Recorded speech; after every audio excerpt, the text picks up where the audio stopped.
That live button. I did. Hey, uh, Thrifty Tim here. It's Tuesday afternoon, so that means Tuesday afternoon with Thrifty Tim. And of course, we have my sidekick here has Sir James. Hi, everyone. Nice to see you. Okay, we're up to 4 viewers now. Uh, and sorry about not having streamed the past couple weeks. It's been my migraines.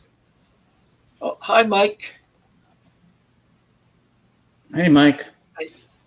Yeah, but I had bad migraines last couple of Tuesdays, so that's why I didn't have a stream either of those 2 weeks. And fortunately, James has come back after his health problems that he recently had. Mm-hmm. Of course, now his allergies are bothering him. Yeah, but I'm here in full force. We're gonna have fun today. Just my allergies now, but I'm here to have fun. So you might hear James sniffing away throughout the show.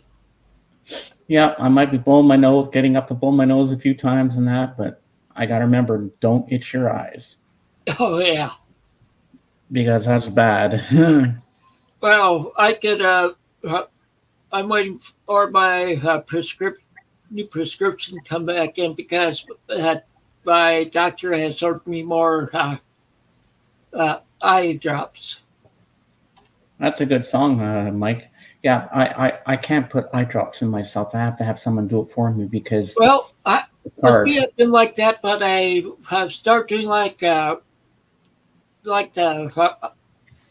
ophthalmologist or optometrist up at the VA shop said to do just close the eye, let it drop right there in the corner of the eye, and then open your eye. Yeah, my mom has to do it for me because there's special allergy liquid drops for your eyes too. Mm-hmm. But I don't have any right now. I think they're outdated, so I'm just taking allergy pills. But sometimes with these pills I take, I mean, they're non-drowsy, but they make me drowsy. And oh my God, you get hallucinogenic dreams with these pills. I love the dreams I get. They're psychedelic. I feel like I'm back with the Beatles or something. Oh my God, Mike, these pills are awesome. Well, Mike, I agree with you there. I had surgery on each eye twice, all muscle surgeries, but I can't. I don't think I'd be able to wear contacts because having something right on your eye there. Oh yeah, I can't watch people put contacts in their eyes. It's like, I don't know. I just cringe. Yeah, by yourself in a boat on a river. Yes. Oh, yeah, I can. My daughter wears contacts, so. Well, I guess I can show my stuff again for everyone. Okay. I don't like seeing it.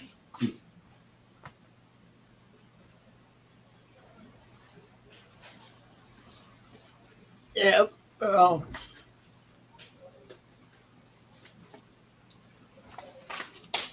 That's where I'm looking. All right, let's see how I can get my chair without dropping everything like a fool. All right. Well, they make you big. Hold on, I dropped my t-shirt. Hold on. Hold on. All right, we'll start with the records, and we'll work our way to the other stuff in the CD afterwards. Almost knocked my beer over. Okay, here we go. All right. Okay, this is an album and a group that I've never, ever, ever heard of before. But when I played it yesterday, I was surprised that I knew the song Cannonball, but I couldn't remember where the hell I heard it from. I still can't remember. But anyway, it's a good album, and it's called Last Splash, The Breeders. And this album is very, very good. I was surprised that I really enjoyed this album. Interesting cover, isn't it? Oh yeah. And next, I'd heard these. I've heard the Ramones sing it a couple of times, but they have such weird lyrics to their songs. But it's interesting. I really found myself enjoying this album. Oh, looks like Calvin's coming up. Rocket to Russia. Okay. Hey, Calvin. Hey, Calvin. Hey, it's Tom and Jim. Wait a minute, that's not right. No, Tom and James. Tim and James. And here it's got little drawings on it and stuff like that in the lyrics. And this is on clear vinyl, which is pretty cool, I think.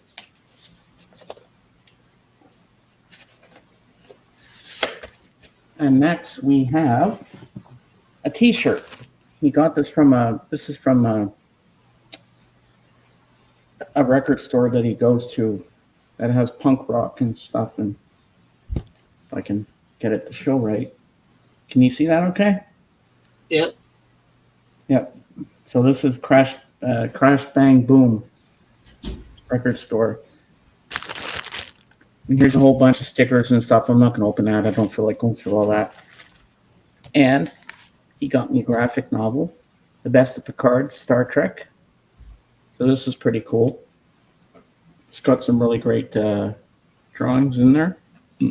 And then last but not least, which I still have to listen to, the very best of The Runaways. Because I love Joan Jett. Yeah, Lita Ford's pretty good too. So there's all the songs that are on it.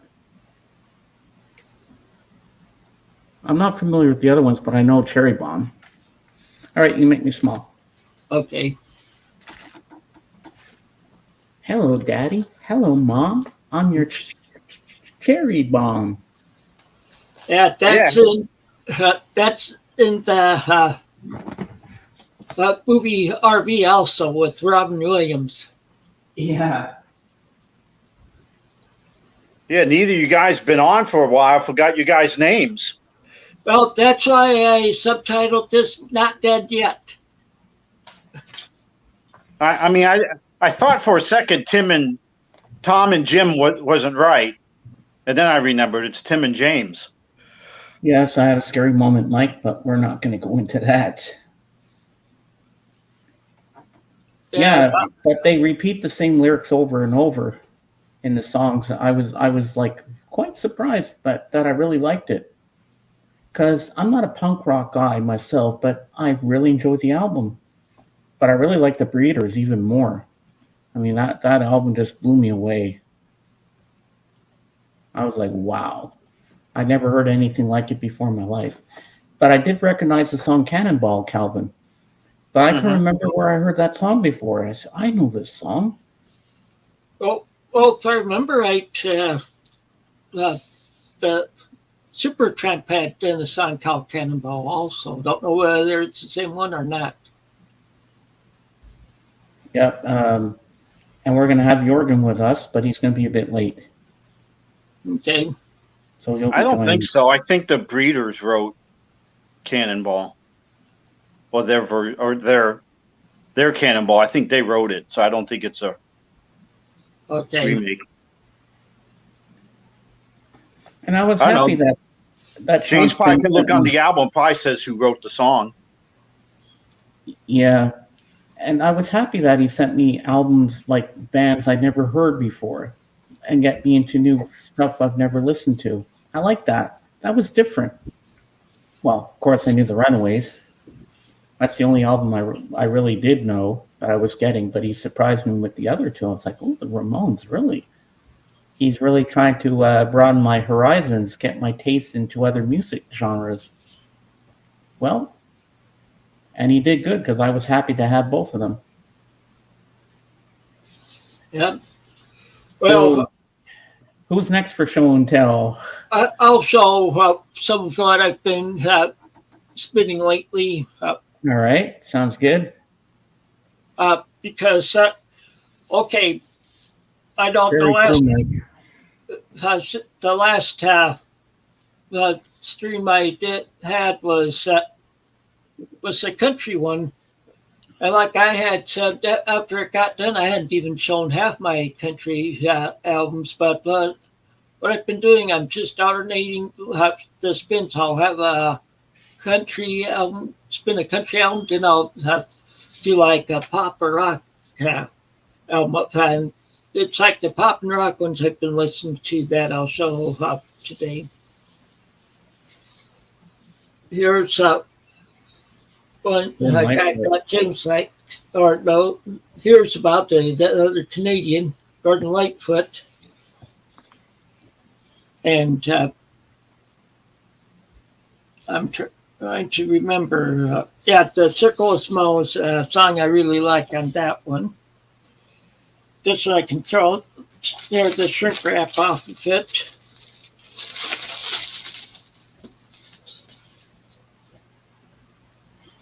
Dusty, I don't mean Dusty, I mean Petula Clark, Memphis. It's going to say Dusty Springfield.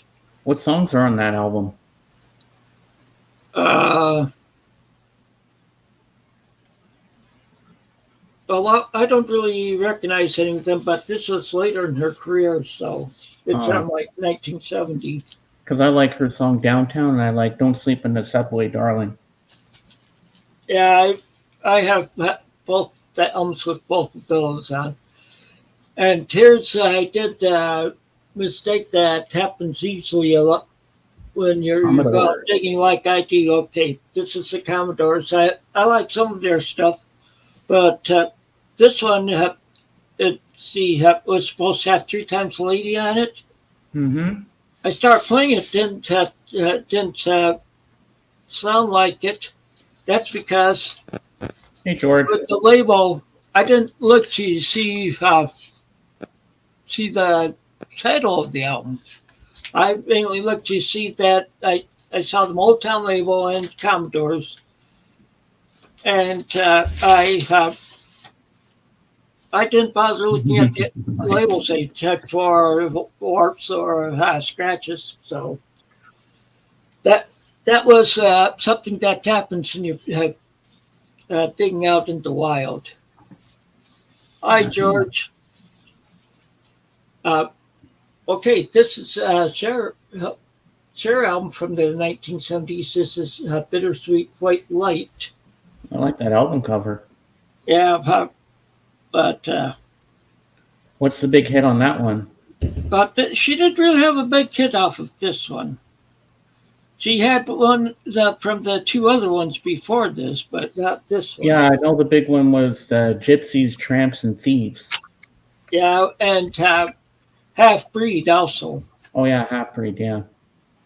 Hey, Dave. Hi, Dave.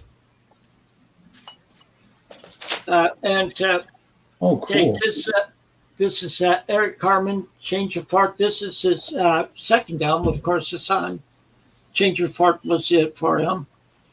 And then he does a song on here that he wrote that was ended up being a hit for Sean Cassidy on here. And that song is Hey Deanie. Ah. Well, I know he also sings All by Myself. Yep. And you should hear the album version of All by Myself. It's 7 minutes, over 7 minutes long. Wow. I didn't know it was that long a song. Yeah, it is for the album version. For the 45s, they cut them down. Okay, this is Valerie Carter. But I don't know if she really had any hits, but I like her voice and stuff, and she usually gets a lot of artists playing with her, like a lot of... She looks a bit like Debbie Harry. There's a better picture of her. Ah, I'm not familiar with her. Now we're getting into unfamiliar territory. I just like her singing. Yeah. And then this one's debut album. This is Rita Cooley's her first album. Ooh. And country western, right? She's she's more pop is how she ended up, but she does like Crazy Love on here. Okay. Oh, she does a cover of Seven Bridges Road. That's pretty good on here. Oh, I love the harmonies when the Eagles do that song. Ooh, it's so Yep. good. I love Yeah, Seven Road.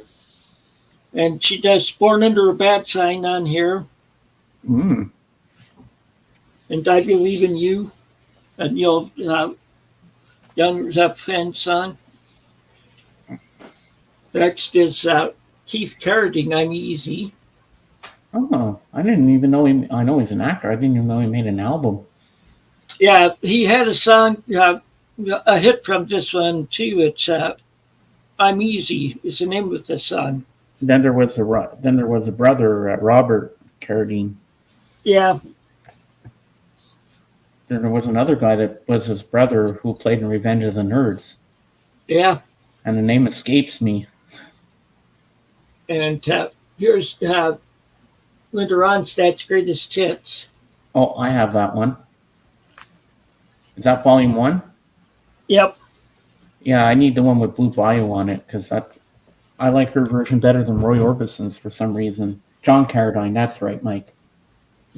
And Joan Armatrading, she's an excellent guitar player, and she. Yeah, I've heard of her. Yeah, I have a few of her albums now, and Houdini? I don't know, George. Yeah, Mike, I saw The Batman in the theater. It was a good movie. The name escapes you. Yes, that's right. That makes sense. Ooh, and Neil Diamond. Neil Diamond Hot Dog is Snake. This replaced my old one I had because I got that thrift store and skipped and everything else. This Holy one's crap, real look at that nice. hair. Yeah, it must have been so hot he couldn't get a haircut. Yeah. Okay, but this is Harry Chapin. It's Dance Band on the Titanic, a 2 LP set. Wow. Nice So you the skateboard. inside. Ooh. Is that like a live concert? No, it's not really not a concert. It was just I was surprised to see him with 2 album, 2 LP one. Oh. Okay. Okay. So last night and the Pips Imagination. Oh, yeah. They're great. Yep. Down here they do Midnight Train to Georgia. Best thing that ever happened to me. I can see clearly now. Good song. And I got to use my imaginations on here. Oh. Now for something harder, some Thin Lizzy, Bad Reputation. Is that the same song that Joan Jett sings? Now, do you have any Thin Lizzy in your collection, Calvin? Nope. I'm surprised. I could think you'd like them. They're a harder rock band from the around, and they were around in the late '70s and stuff. They hit that their big hit they don't have that was The Boys Are Back. The boys are back in town. Yep. And then the last one for this part, I can some more later. All right. One that James likes. Oh, yes. Band on the Run. Love that album. And I have that too. Yep, I figured that. Band on the Run. So, do you have anything to show, Calvin? Oh, I have lots to show. Oh yeah, you've been buying stuff from record crates left and right. Yeah, I don't have that stuff yet. That's probably 2 weeks away, maybe. It'll almost be like a country show again. Most of the stuff I bought is country. That's okay. But for what I'm showing today, James has already seen this. I gotta be careful because I don't want Tim's stream to get taken down. So this is a 45 with 2 punk bands on it. I can show you one part of the sleeve. Blank 77. Let's Riot. And then the other song is something Rachel would probably like, Jehovah's Witness.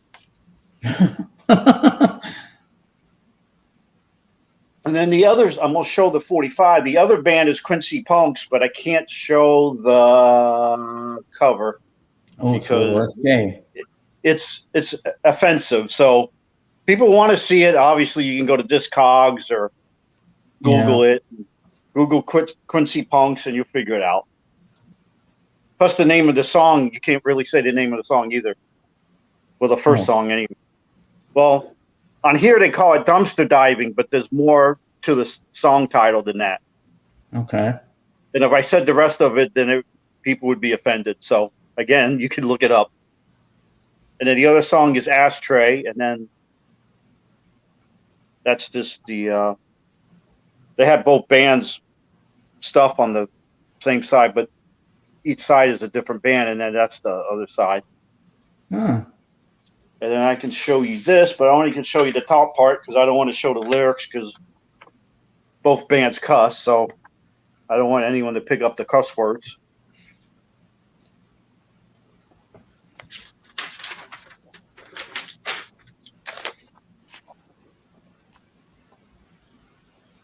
Wow. And Blink 77, they're from New Jersey, and we'll get that New Jersey theme again in a few minutes. And then Quincy Punks, they're from Minnesota. They're both still around. Actually, I think Bip Bop Boom just saw Blank 77 not that long ago. Okay, and now we got another one that James has seen. Of course, Tim has seen it too because I actually had a Frankenstein this record. I'll explain the story in a minute because I have shown this before. The Moody Blues. Ooh.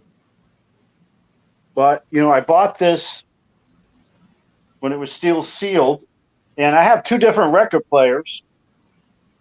And when I put it on one of the record players, I didn't notice there was anything wrong. But if you look, I don't know if you can tell, it's warped.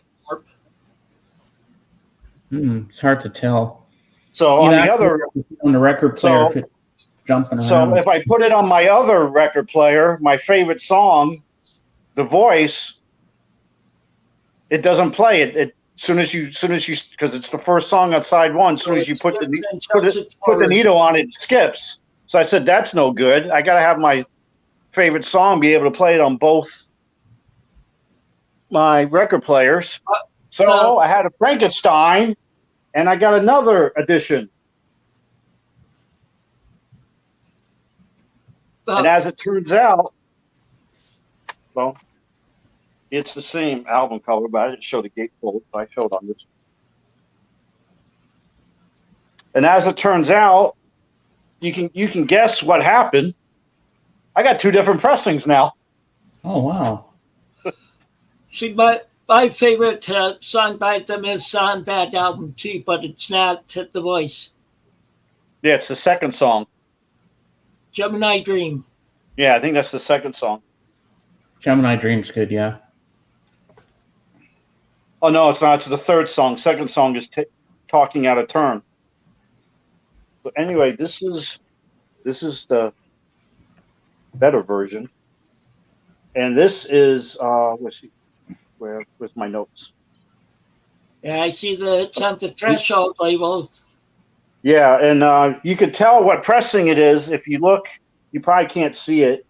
My camera's not good enough. But if you look under side 1 where it says stuff, there's a little number underneath it. On this one, the number's 18, so this is a Presswell pressing.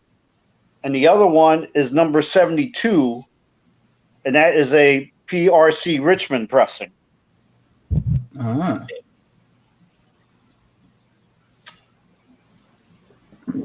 Ah.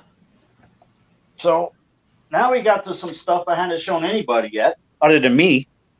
Oh, I'm excited to see this. So this was one of my favorite bands from the 80s, and all I had was their cassettes. So when I had a chance to get the album from Record Crate, I snatched it, and it's Men at Work. I have that album. Do you have their first one also? I have the first one on cassette. Okay, I have both on vinyl. And until Tim said, when he was in the Air Force, he didn't fly. I sure thought that was him in the plane, but obviously it can't be. And what's the big hit on that album? It's a Mistake, and then Overkill is on this one, and Dr. Heckle and Mr. Jive. Yep. I like Dr. Heckle, Mr. Jive. So there's that. And I didn't realize, because I'm going to show, well, this is not new. Oops, that's the cargo cassette. That's what I have on my cassette. Yeah. It's business as usual. And then their third and final record until they got back together, but they had to put a record out. I guess they sort of got together because Colin Hay is the only original member that's touring with them. So I won't even call them Men at Work. It's like, since there's only one original member, it's more like men on lunch break. or like a tribute band. So anyway, this is their third one, which I didn't necessarily like. And then I didn't realize. I didn't know about the third one, so. I didn't realize it till later on. Well, I knew that they broke up shortly after they did this third record. But what I didn't realize is that before they even recorded it, two of the members were already out of the band. And then the guitarist, he left during the recording. So it was this Colin Hay and the guy that played flute and saxophone that died a few years back. And I wondered, I said, I like Men at Work so much. Why didn't I know that, the third album wasn't the whole band? Well, part of it is because on the cassette, man, they really gave you a detailed listing of what the cassette was about. Well, you know what they could have called no information whatsoever. That's why I had no idea. Men Laid Off. That's what they should call the band when half the band was missing. I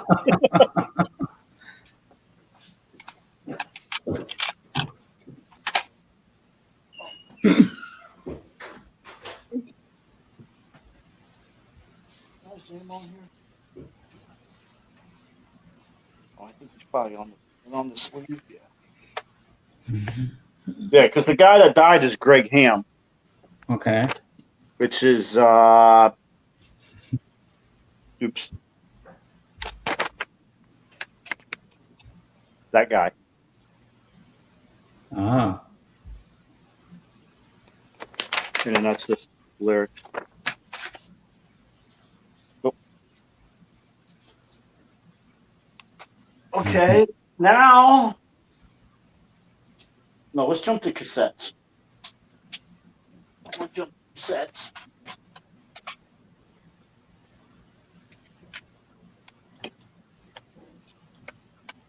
And then first, we're going to start with a band that I shown before, but this is now my third CD from them, Wilco.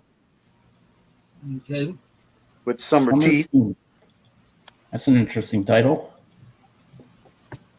Yeah, this was when the lead singer was going through a lot of marital problems, so there's a lot of relationship songs on this one.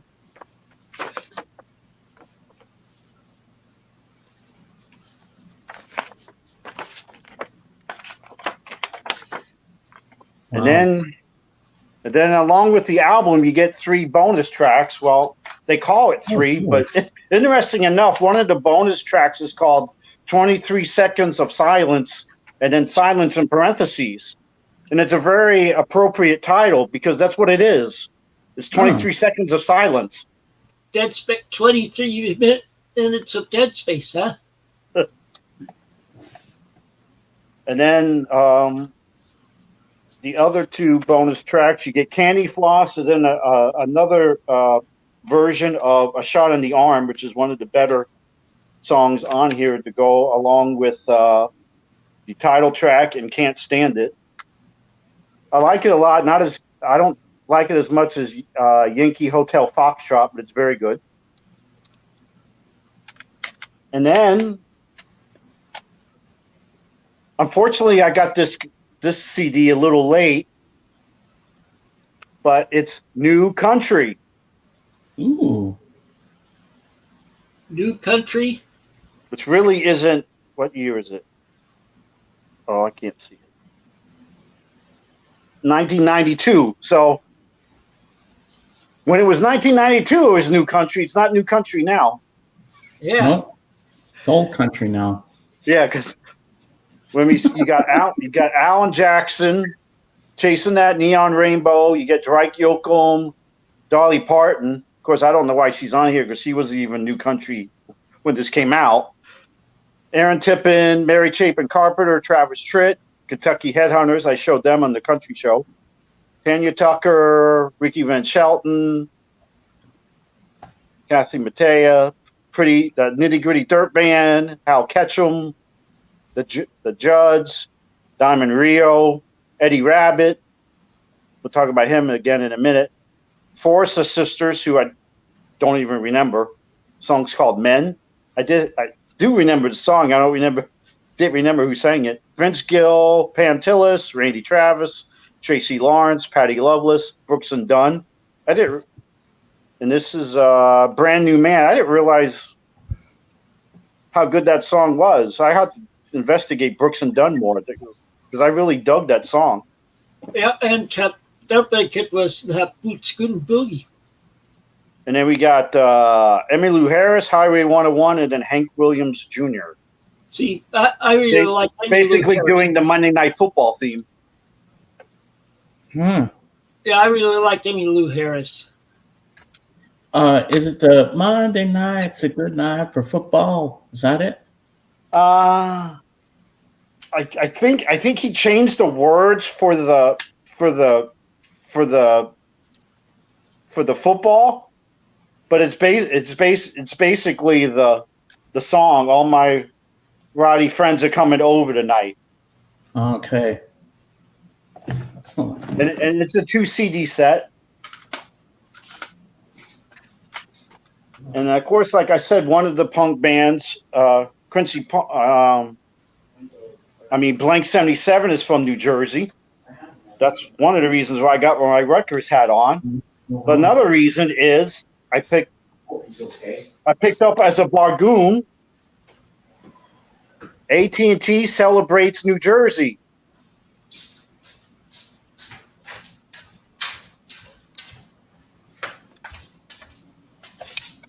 I'm back. This looks cool. Ooh.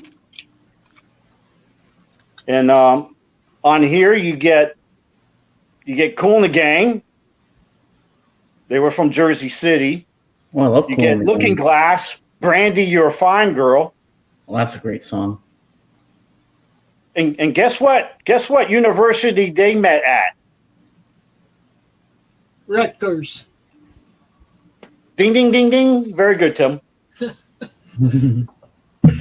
And then you got a band I should have more stuff from, but I don't.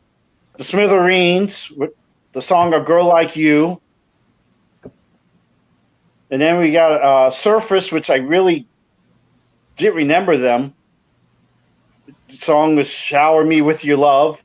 And then this has an interesting story to it because I thought this band was from California.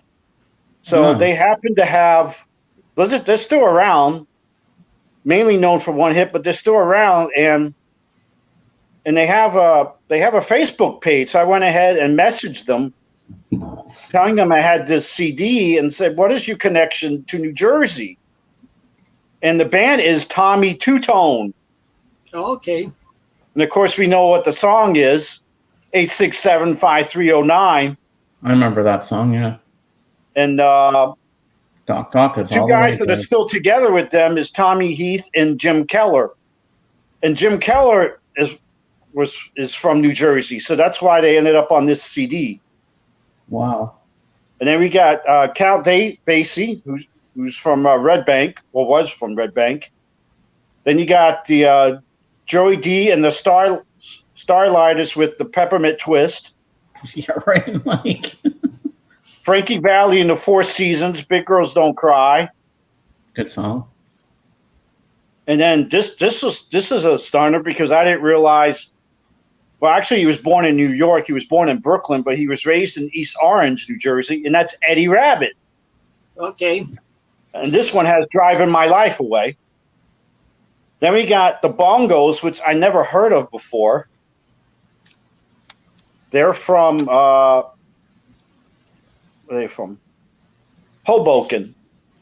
And they're kind of like a power pop band, kind of dreamy. And the song on here is Numbers with Wings, which is a really cool song. I think they had one album, and then they broke up while recording the second one, and then they got back together and finished the second one. I think 2013 is when the second one came out. And then we got Little Steven and the Disciples of Soul with Forever, and Southside Johnny and the Ashbury Jukes doing Having a Party. Isn't that the same Little Steven that was with Bruce Springsteen? Yes. And of course, Bruce is from New Jersey, so yeah. As you kind of notice, there's some obvious omissions on here.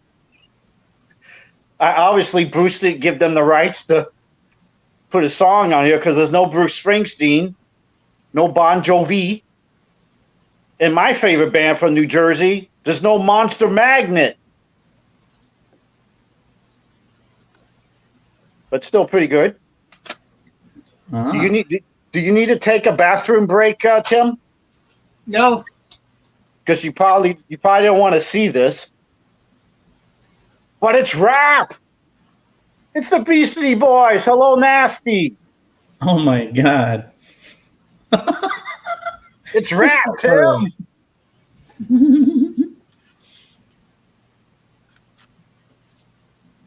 And actually, this is pretty diverse. I mean, obviously there's raps on here, but there's a couple regular songs. I think one of them has a I don't remember her name, but there's like a woman guest vocalist on here, and then they got some that are just cool beats. There's no rapping on them. So that's that. So now we're going to get to, since I missed Record Store Day because I hurt myself, but I did end up getting a couple things from Record Store Day. Still trying to hunt down Speed, Glue, and Shinkai. But the one thing I got was Vince Guaraldi Trio baseball theme. Okay. And I have a Charlie Brown Christmas by them, so. Mm-hmm. And then other than maybe a little bits and pieces of something that sounds a little like Take Me Out to the Ball Game, I'm not really sure why it's called baseball theme. Because it doesn't seem very baseball-y. And I don't know about you, but when you look at this side and you look at the other side, of course, Charlie Brown is the main Peanuts character. But I like this side better. Yeah, I like the snooping, yeah. And it is on white vinyl. I think they should have figured out how to get some like red specks on there so it looked more like a baseball. Yeah, that would be cool. Have like little red stitches on it. So like the stitching on, well. Yeah. Yeah. And the label's kind of hard to see unless you go in the light. Yeah. Because all you can really read is fantasy, and then the rest of it you can't read unless you shine it in the light. But not bad, and I figured, being a baseball fan, I had to have it. And then we get to one of my biggies here. Ooh. And this is from Record Store Day 2. And I finally got something from Gong. Okay. In the 70s, a 2-record set. And both on colored vinyl, which I will show in a minute. And here's the band looking like their normal selves. Wow.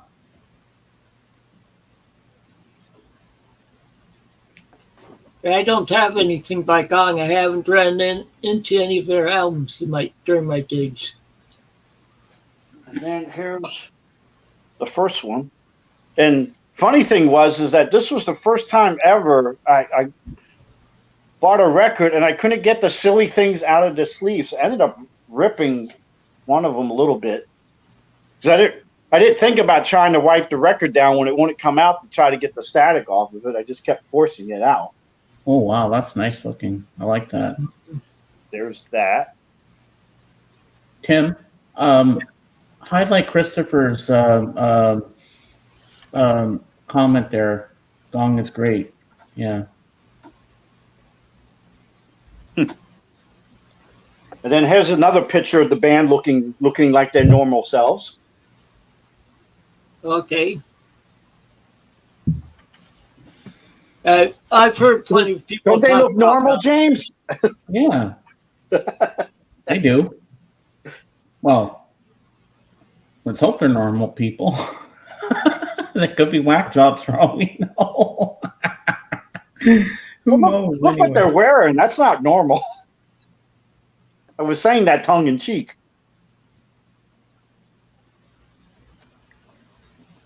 And then there's, studio stuff, and then there's some live stuff too. Mm-hmm. And saxophone is really pumping on these records. And there's the other one. And that even has a little more of a cloudy effect than the other one did, if you can see on the side. I like that. Looks really nice. It looks like clouds in your coffee. And I would say probably, to me, the biggest thing on here is I never glid before. But I was happy to get this, and it sounds great. I think I already played it like 3 times. So that's my 2 leftovers from Record Store Day. Nice. Now we got, again, this is probably my favorite show and tell ever, because that album and then the next 2 are just fantastic albums. And then this one I picked up on eBay. The guy selling it kind of fudged it a little bit, because the vinyl is, I would say, VG plus, but this is probably not VG plus, but it's good enough. And it's Donald Byrd, and the album's called Blackbird. Donald Byrd. Oh. Now, I was wondering why I sort of always liked his album cover. Then I realized, these are the same colors as Florida A&M, green and orange. Yeah. Okay. People who know college, Florida A&M out of Tallahassee, historically black school. Is Donald Byrd. And this is just fantastic. I mean, I've been looking for this for a while because I always was a fan of the song Blackbird.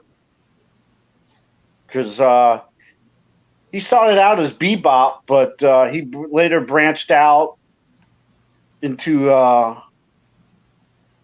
jazz fusion, and maybe you even call it jazz funk, this record. And it's on Blue Note. Ooh. I think this is my first Blue Note. And I'm not sad about it either. Wow. Yeah. Nice. But, I came in knowing Blackbird, but actually the the song I kind of like the best is on side 2, and that's Sky High. But this is just fantastic. Every song is just great. There's only 7 songs on there, but they're all fantastic.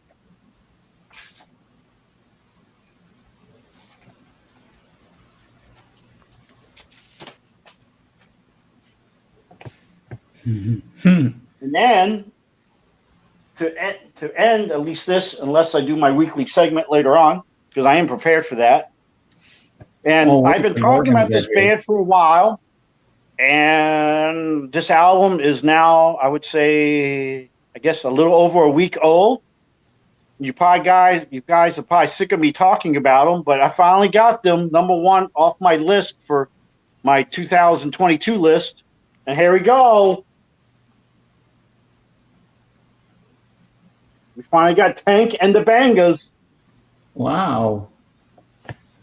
Be right back, guys. And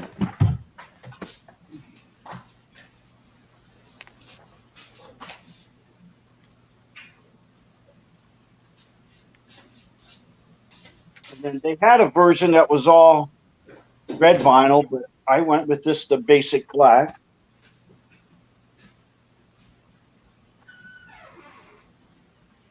And of course, this band is a mixture of so many different things. There's hip hop, there's some rap, spoken word, some funk. So where did you get that from? An online store or?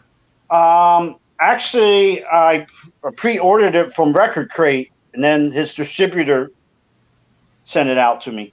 Okay.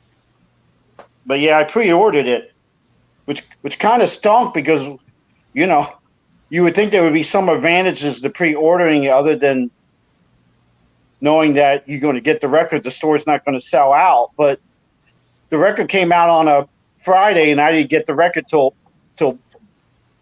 a Monday. Yeah. As I understand it, it was kind of late in arriving at the stores. Because what you guys know the record store name with the I lost the name of it. It's the one that does a lot of videos on YouTube. The woman that shows her cleavage. I'm not really sure about that. Somebody will probably say in the comments. But anyway, they did. When they did their new arrivals, they didn't show it, and another record store didn't show it either. But fortunately, Jurgen's not here because I gave him another. I gave him another try at liking the band. I gave him Stolen Fruit, and I was hoping he told me what his comments were. I was hoping he would tell us, but I'll save it until hopefully he comes on.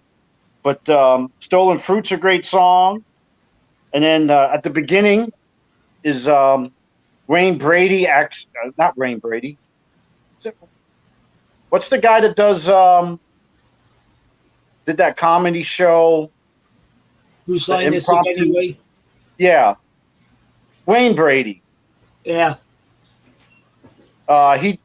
He does. He's part of the intro of the record. He acts like a DJ introducing the band in the first song, Mr. Bluewell, and then at the end of the song, he comes back in and does like a public service announcement for people with anxiety, because that's the name of the second song off the record, Anxiety. But they have some cool jams on here that sounds like a mix between 70s funk and then something that would sound like it came from the Jackson 5 or maybe even some 90s contemporary like Anita Baker or Usher.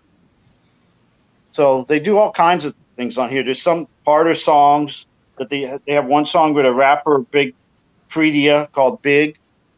But again, it's a great record, and I think, man, it's going to really, to me, it's going to kill the Grammy show next year. It's going to win everything, even in categories that they don't even fit in. They're probably going to win for Best Swedish Record, and they're not even from Sweden. They're from New Orleans. Wow. Okay, that's it. Okay. Oh, I'll go back and show some more of them that I've been spinning over the past week. Okay. The Kiki D Band. I've got the music. I got the music in me. Yeah, she sang Don't Go Breaking My Heart with Elton John. Yeah. But she had a hit with this one before that. Okay. Alvin will go off to you. I have an album here that he'd like if he doesn't have it. Hold on, I got something. I went to get something to drink. Hold on. I didn't think you needed me. You went big. I'm sorry. Okay. Do you have this album? No. Have you heard of it? Good one, Mike. I don't think so. This is from like 79. He's like more of a hard rocker, but then the side two's like prog with hard rock at least in with it. Oh wow, cool. It's Billy Thorpe, Children of the Sun. Oh, I think I heard of that. Now that you say that, Children of the Sun. Okay, here's Captain Antonio coming from the ring. And that is not prog. No. But I grew up in the 70s, or all my teen years are in the 70s, so I get into 70s pop also. But like she does a cover of Easy Evil on here. Or they do. Does it have Muskrat Love? No, not on this one. Thank goodness. Okay. Here's the Carpenters. It's Now and Then. It's only a one LP set, but it's a trifold cover. It's pretty cool. And on the inside, it just shows pictures of them. But this is the one that has the song Sing on it.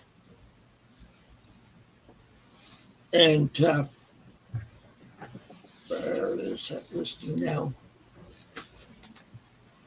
Yeah, but this has the song Sing on it, and I'm trying to find the.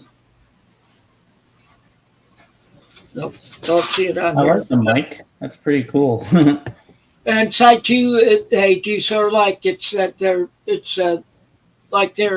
doing something on the radio for people who have to guess the group doing it, and so it all sounds like a radio program going. This one I got mixed in with them to be on another shelf that was doing the dime. Greenwood, You've Got a Good Love Coming. I might have shown it during my country one, but this one has a song I like on it, but it's hard for me to listen to it. See, this one has a song, God Bless the USA, on it. And for those of you that probably might remember during Desert Storm, that was played a lot on the radio and everything. But with me, it was my wife and I went to church at Sunday. They didn't think they'd need us around the base. I was happy because we were going through a base closure, but then they decided they needed us for our Desert Storm. And I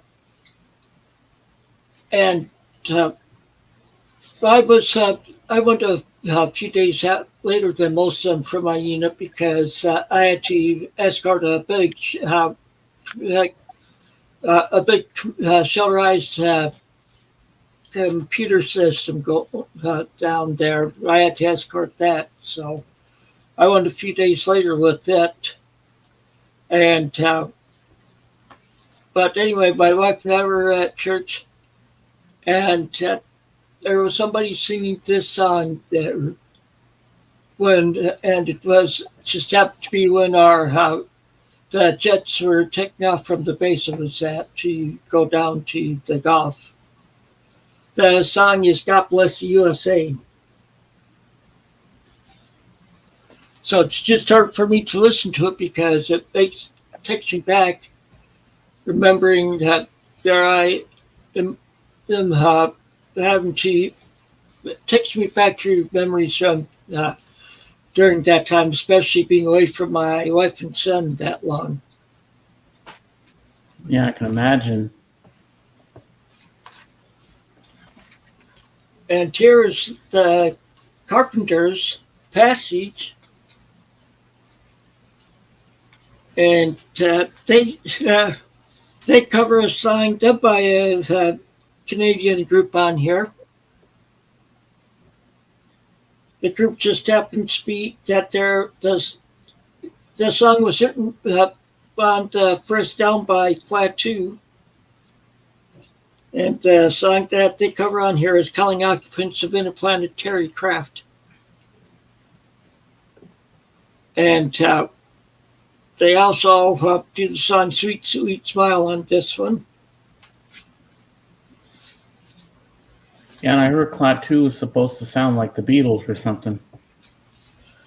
Yeah, I don't think they really sound like the Beatles. I could tell the difference. Okay, here's some Bruce Springsteen. Ooh.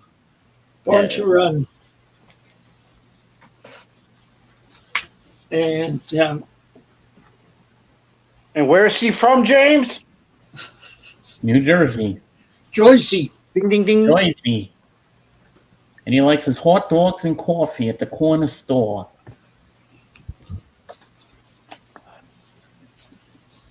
Okay, here's what that Calvin probably has.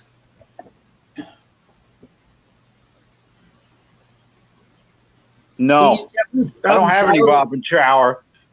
I barely heard any Robin Trower. This is his best known one, and it's pretty good.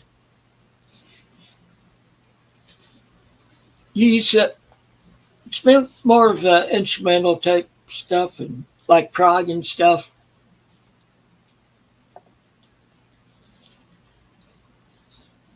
And here's band Chase. This is like their third album. They only did 3 albums. This is Pure Music.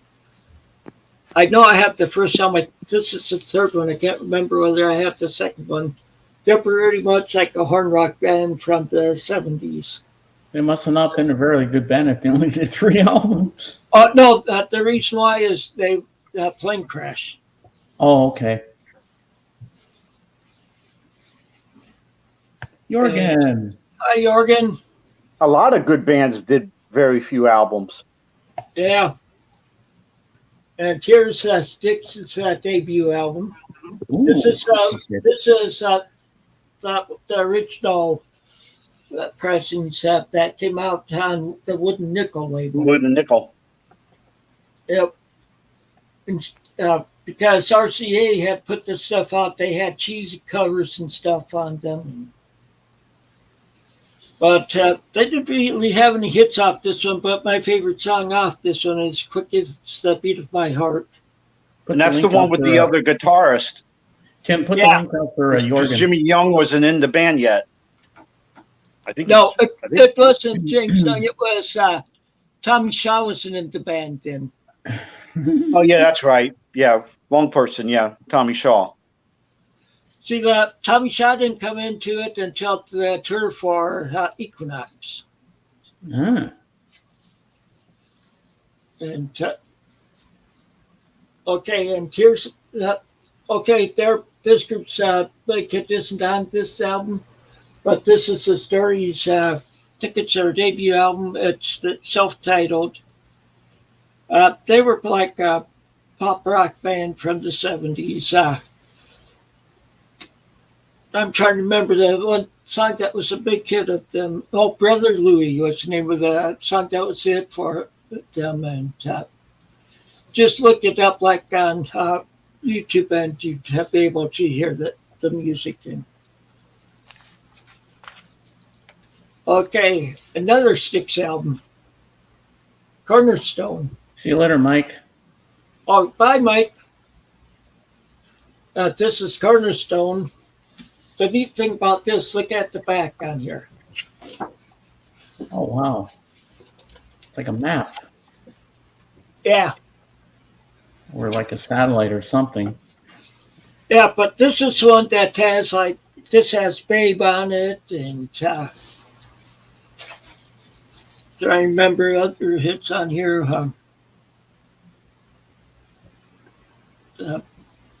Babe and Boat on the River, Borrowed Time's on here. But my favorite song is just noticed Jorgen's waiting.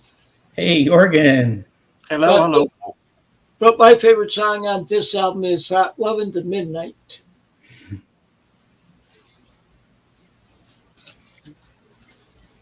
And even more Sticks. Wow. Pieces of Eight. This is the tour I saw them on. I saw them like a couple weeks before they released the album, and a week before they released Blue Collar Man from it. So I saw them at the Iowa State Fair in 1978. And that's quite an introduction you're getting there. I guess that's where the expression "pick up sticks" came from, huh? You buying all those records? Maybe. No, before the Moody Blues were my favorite group, Styx was. I've seen Styx 3 times in concert. This is wow. This has we're trying to find a track listing out there. Of course, this has Blue Collar Man on it. They released that like a week after I saw them. That Renegade's on here. And okay, those are the 2 big songs off this album. But I like the one I like is Queen of Spades.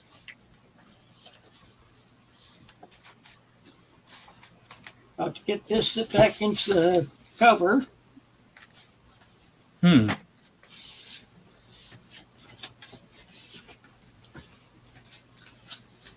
Okay, something other than Sticks here.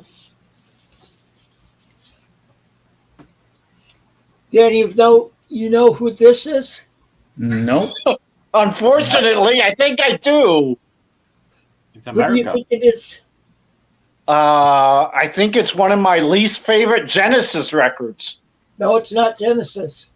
Oh, it looked like the cover there, and then there were 3. Oh, it's not that? No. It's not America's Harbor, isn't it? Yeah. Jorgen knew how the heck out it, right? I have that one also.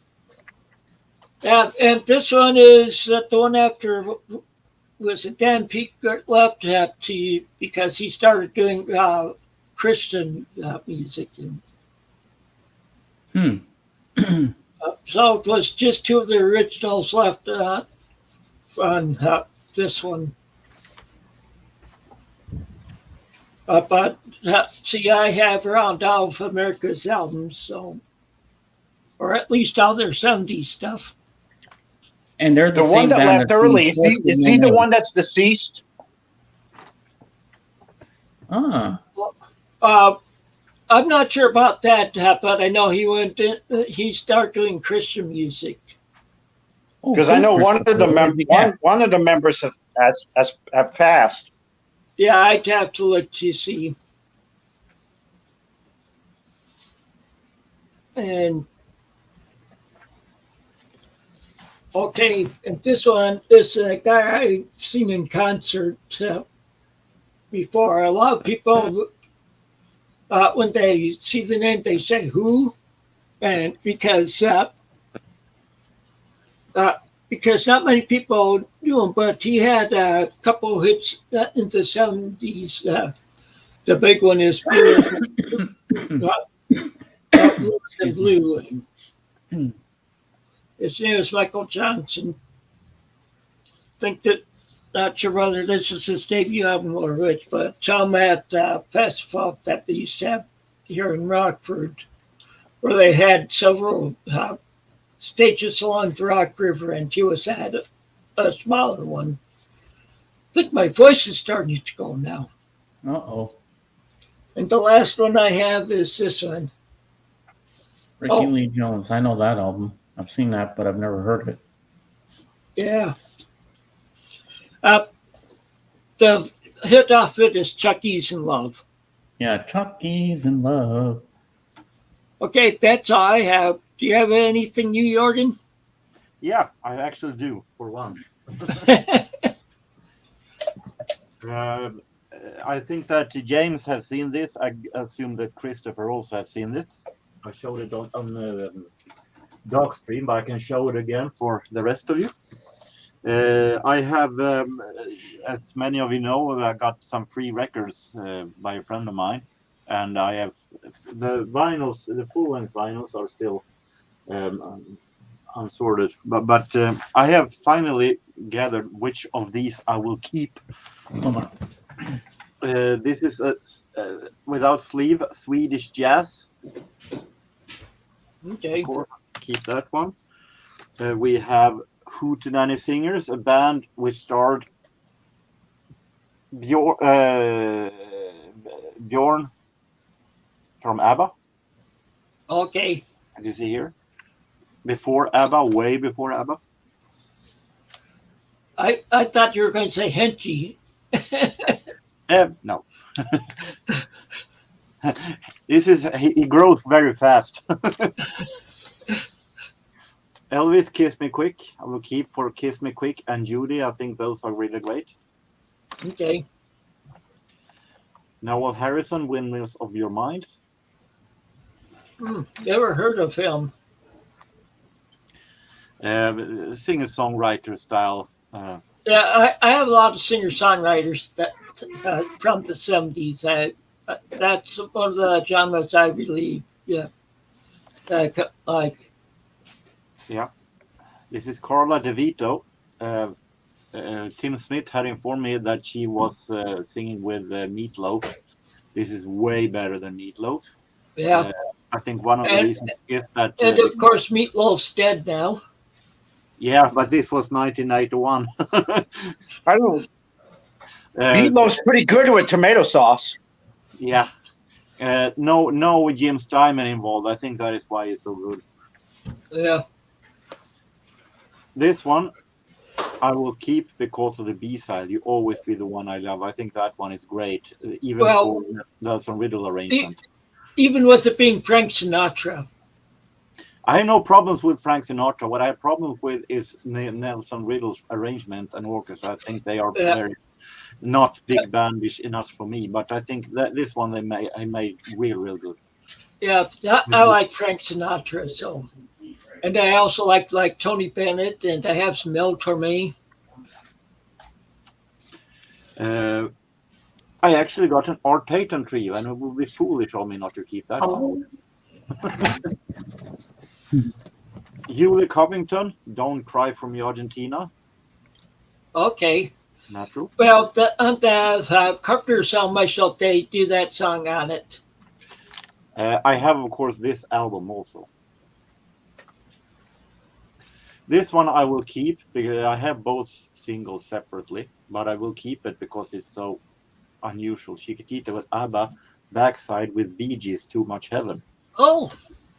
So I have both these ones separately, but only for this release I will keep it because it's so unusual. Yeah, I have both of those on album. Jay and American, Carla Okay. Terra Mia. And this one, I realized that I have this one already, but this is an upgrade. But I also saw now when I checked that I have this one in triple, so I will see which one I will keep. Yeah, but most likely this is best case. I've always liked that song. Yeah, I have the entire album. It's actually a pretty good album also. I'm trying to remember if I have. I think I have that album. Elvis Presley, such an easy question. Okay. I think it's one of these that are actually good, so I will keep this one. I like it. Feels so right. That's a good song. What was the question? Is this good? Marian Faithful, As Tears Go By. Oh, yeah. Better than any Marian Faithful I've seen. Backsides with green sleeves. Oh, I love green sleeves. You don't want to know that, Christopher. You don't want to know that. Use your imagination, Christopher. Or don't. If you do, don't tell us. Just remember, this is back during the disco period of the 70s. Exactly. It doesn't make it any easier. Venus with a shocking blue. Okay. Yeah, that's a good song. So, and those I will keep. Now going to findings. It has been, when it comes to findings, it has been so lousy period right now. I have a hard time finding anything good, but I managed to find this. Oh, for $2. Wow, which I also have on CD. I found 2 CDs with Swedish singer-songwriter. I think only Christopher knows who this is, but I like her very much. Swedish singer-songwriter Melissa Horn. She sings. She's a modern one, but she sings really, really good. Her mother is a famous folk rock poet, singer-songwriter from the 70s. But I think she's great. Now some jazz. I'm not sure if I've shown these, but I guess good things you can see again. Lionel Hampton, Flying Home.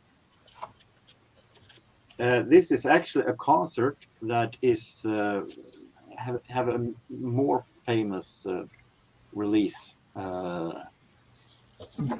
It is interesting here because it says here these 1954 quotation live recordings. So they implying that it's not really live, but it definitely is. So I don't know what Fontana is trying to do, but it is a really, really amazing concert. Maybe one of the best concerts I heard with Lionel Hampton. Okay. Shorty Rogers, West Coast Jazz. Of course, when it comes to Atlantic's That's Jazz series, this is released in another more famous version, but it doesn't matter to me. It's great bebop. Swing classics. I usually don't buy that much compilations, but these contained so much that I don't have before, that is not released all that much.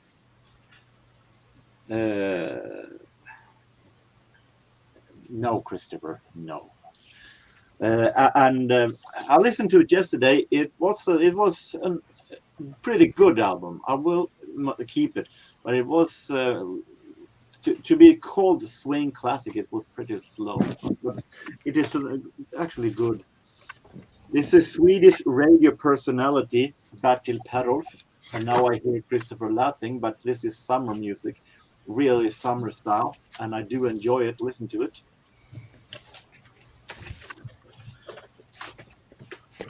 We have some Danny Berrigan, All Stars. This is some kind of a radio show from 1936, a demonstration into swing. I think it is some kind of a demonstration in how swing actually, what jazz music is.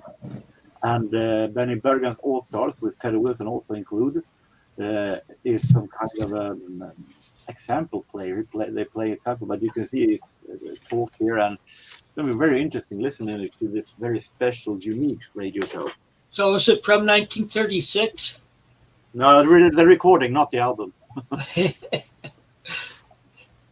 Jelly Roll Morton, playing, recorded from Piano Rolls, 1924.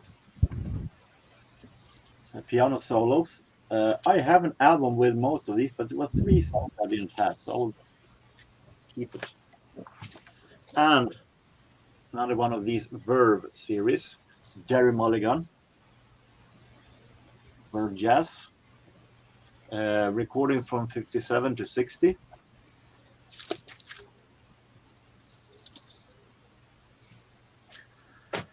So that is what I can see right now that I have bought. I have 2 records. I got some records from my Norwegian guy, Norwegian friend, Lava, a Norwegian funk soul group that I have learned to like, or jazz soul, should I say.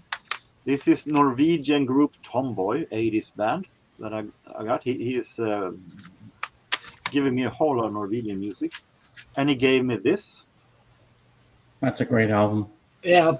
Yeah, and I have it already on vinyl. I like and this he's not one. Norwegian. No. I have it on vinyl already, but it's good to have it in more portable version also. Yeah, I have it in vinyl and I think cassette. And I got something from something called the Paul McCartney Collection, Back to the Egg. Okay. Little strange release of that album, but Yeah. So- See, I'm a quarter Norwegian, but I don't speak any Norwegian, so. but that is what I have gotten since last time. Okay. Now I've got some things to show. So make me big. I got some more stuff to show you. Okay, here's a great album from 1979. Oh, Dream Police. Dream Police. Yeah, this is a great album. Yeah, Dream Police. I live in their hometown, Oh, wow. So there's Rockford, that. Illinois. And now we get into some vinyl. So he showed the Phantom Menace. So I'm going to show The Last Jedi. Oh, I want that one. This is a double album No, sorry, I forgot it. I missed. with a gatefold. So we got that. And next I we was have thinking of the Return of the Jedi. Sorry. Fleetwood Mac Rumors. I love this album. One of the best. I don't want that one. I have that one. One of the best albums from the 70s. I still like you, Tim. And here is my favorite ELO album, Out of the Blue. Oh, yeah. I have that one also. This one has my favorite song, Mr. Blue Sky. I like the gatefold. Oh, yeah. I like that Championship. one too. And next we have, here's a classic. Love Gun, Kiss on Casablanca Records. And next we have a double album. This is a Canadian press. The Beatles Love Songs. And it's on orange vinyl, but when I show it on here, it's going to look yellow. But when I look at it from my angle, it's orange. Kind of weird. And next That's sort of like me with that Bob Dylan bootleg album I have. Yeah, and here's some Super Trooper by ABBA. Okay, ABBA. I like the Yeah, song yeah. Super Trooper. Yeah, this is a great song. The Winner Takes It All. And I all like those. The Winner Takes It All better. And here's their greatest hits album. Okay, yeah. And here's the gatefold. Boy, you're making me the odd man out now. I'm the only one with no ABBA. And I then we only got another have album. Coming up, we have Voulez-Vous. Uh-huh. Yep. And That's a and great album. Chiquitita.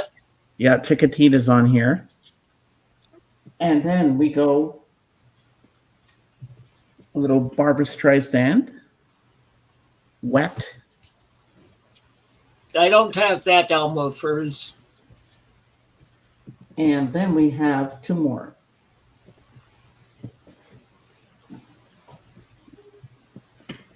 Bee Gees. Yep, I have I that have that. one. That one I have.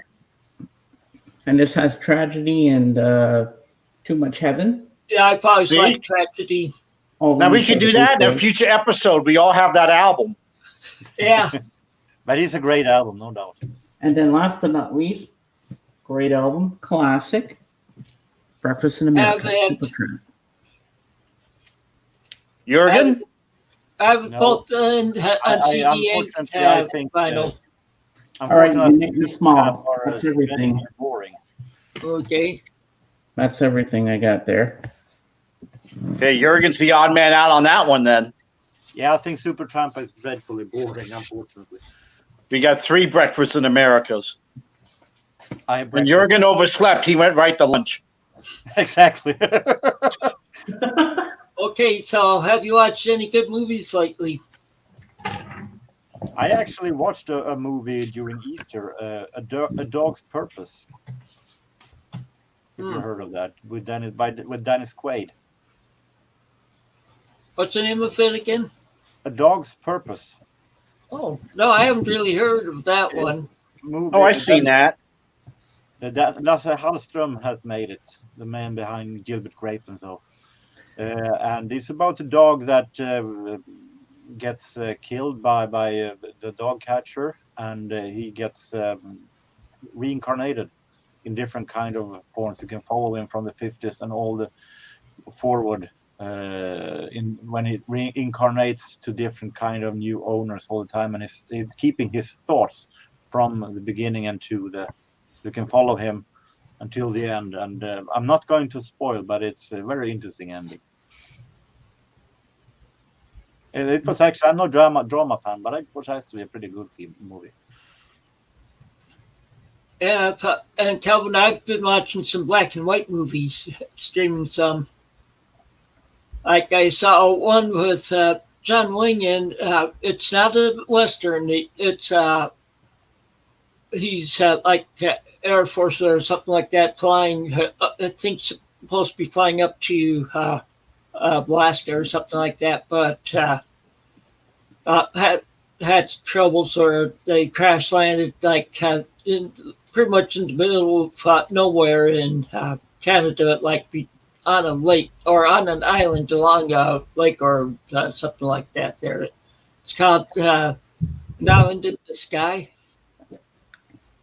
Because it takes place during winter, and so the others are trying to find them.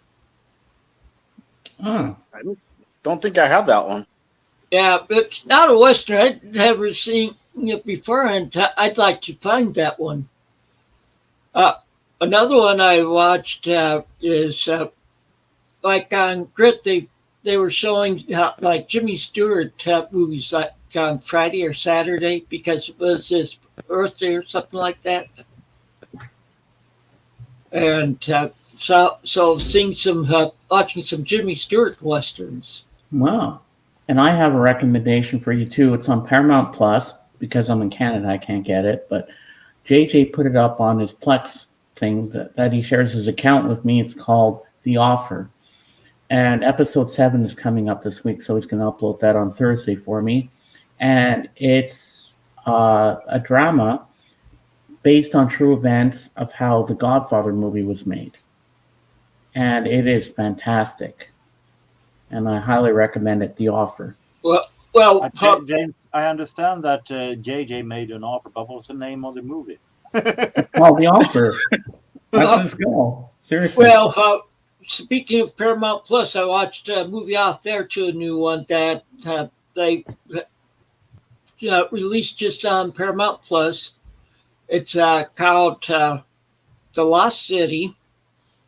It has Sandra Bullock and Channing Tatum in it. And watching it sort of reminded me of Romancing the Stone. Oh, I love that movie, Romancing the Stone. Then yeah, this is something like it, and it just gets me hilarious. And Jewel of the Nile is pretty good too. Yeah, but Sandra Bullock still looks good for being in her 50s. I know. I've seen the trailer. It didn't look very good, so I skipped it. I liked it. There's action and there's a lot of laughing in it. A lot of humor in it. Another follow-up to A Sword in the Stone. Yep. I want to give a big thanks to Calvin for making me discover Stolen Fruits by Tank and the Bangas. It's a song that I actually listen to a lot these days. So thank you very much. It's great. Actually, the best song I heard with them. So great one. It kind of has like a Jackson 5 to it feel, don't you think? Yeah, but even more sounds like Crombin. And I like the jazz funk soul style. And they also released their album on Verve, which is never wrong. Did you see me show this one, Jürgen? Do you have this? No, it's I don't have this one. I have very little with Donald Byrd. Mm-hmm. When is the recordings from? I'm sorry? When are the recordings from? I think 73. Okay. I have a feeling that I recognize the title. I wonder if I haven't had it on my wish list once. It is more funk soul, isn't it? Yes. Yes, I think I had it on my wish list once. Oh, yeah, it's in Roman numerals, but yeah, it's 1973. Yeah. I had it on my wish list once, but it disappeared during my 9 million other times when I had to remake my wish list because it was wrongly erased or something like that. Yeah, Tank and the Bangas is the first one off my wish list that I made at the beginning of the year. It's the first one I finally got to cross off. Because technically my gong doesn't get crossed off because I made my list before I knew about Record Store Day. So unlike Tank and the Bangas, where I just put on my wish list anything by Tank and the Bangas, and then they ended up releasing a new album, I didn't know about the gong Record Store Day, so I had a specific gong listed. So I had Flying Teapot. I'm into my third wish list. I think that the first one I had was erased due to my change of telephone. The other one was erased by mistake on my telephone. So now I'm on to my third wish list. And knock on wood, I can keep this one. Let's hope you don't lose your telephone. Yeah.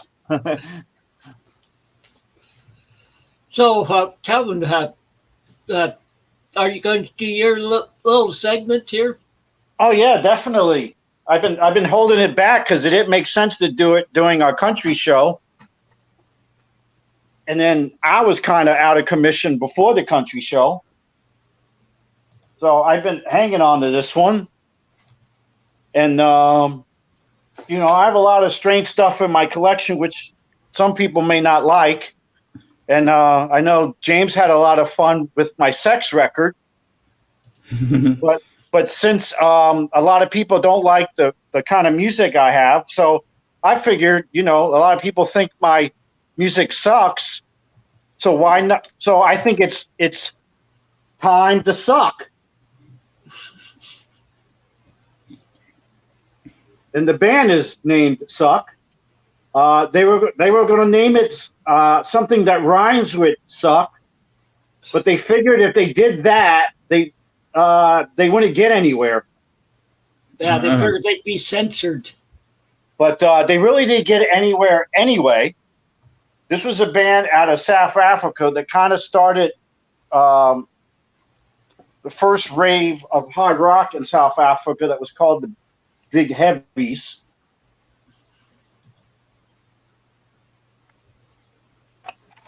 And this was done in 1971.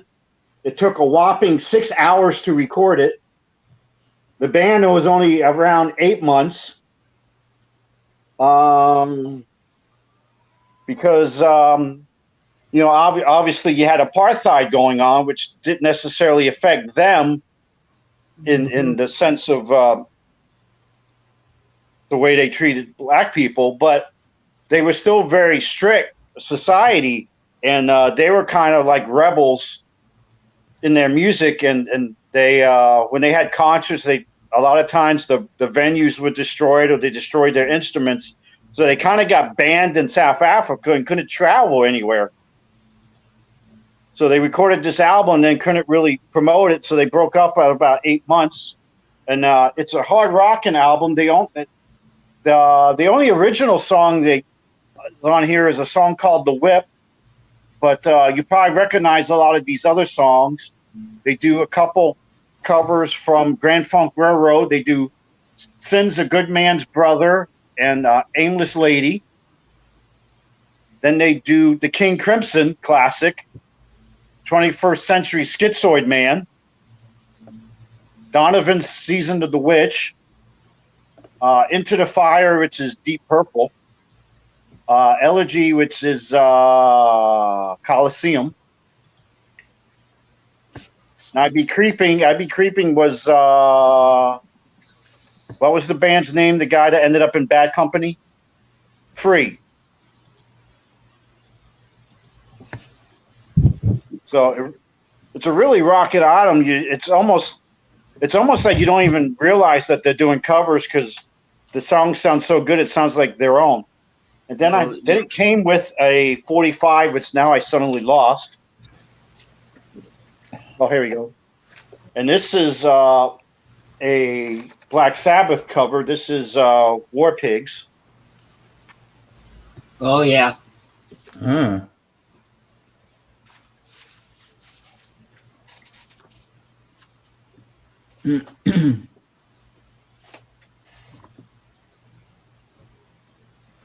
So I figured everyone thinks my music sucks. So I figured it was time to suck.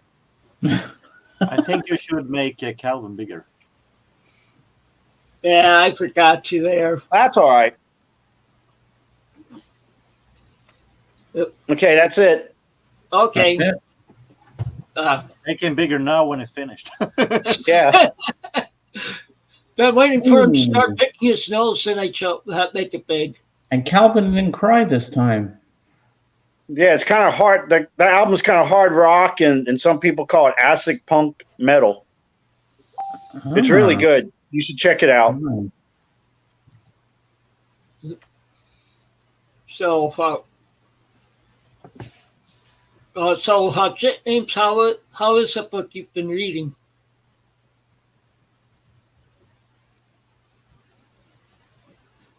James. I'm sorry, who are you talking to? How is the book that you've been reading? Oh, I'll show it to you. Let me get it over here.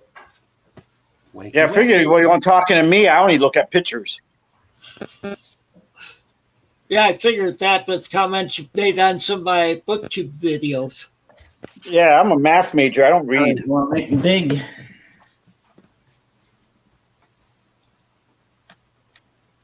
But I've gone beyond calculus even in math, so. This is what I'm reading. Walt Disney, The Triumph of the American Imagination by Neil Gabler. And now I'm at the point in the biography about Walt Disney where he's about to take on his biggest achievement that he's ever done, a full-length animated feature of Snow White and the Seven Dwarfs. So this book is so fantastic so far, and I'm really intrigued. So I'll keep you guys posted when I read some more. So there you go.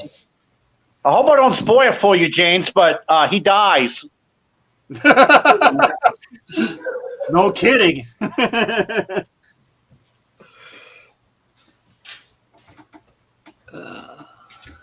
All right, you make me smile. I can show a comic that I bought. Oh, Ooh. yeah. But it's nothing special, pretty old. But for me, it's very special. I bought this. Oh, wow. Oh, yeah. The Hulk. And this Hulk number, this Hulk magazine from 1983 is very special for me because I remember that summer that I bought this one and enjoyed it because of the very the very special monsters that he faces here. Oh, wow. And the cartoons are really amazing, great. Seeing how they have made those details on these monsters is amazing. Yeah. Yeah. What's the words under the Hulk? on the front cover? Stort samlarnummer, big collection number. It was a summer edition, so it's extra big. But I think this is really great. And the most famous of these monsters I have read a little about it, and they have been before in minor roles in other magazines. These are only this Titan made replicas of these monsters to kill Hulk. The most famous one is, of course, Groot. Groot. Oh, from Guardians of the Galaxy. That's Marvel. This is not the original Groot. This is a replica of the original Groot, not the one that we see in Justice League. Or no, what's called? What's the group called? Guardians of the Galaxy. Guardians of the Galaxy. So this is not the original one, but it's also a. I am Groot. Far more scarier than today. Yeah. Well, whenever I see the Hulk, makes me think of a different character from DC. Makes me think of Ben, or is it Thing or something like that in the Fantastic Four?